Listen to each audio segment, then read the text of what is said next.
Ha? As sitting president, hinaharang hindi papasukin sa sesyon.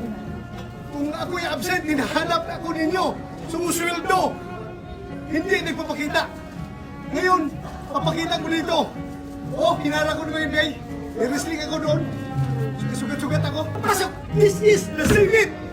Wala silang respeto sa institusyon ng Senado. Bakit gano'n nangyayari? Ayaw pa senador ng Republic. Kung hindi ko mapasok, kinahanap niyo ako. Di ba? Ngayon papasok ako, tatanungin niyo ako bakit ako pumapasok. Lahat yan trabaho ng senador.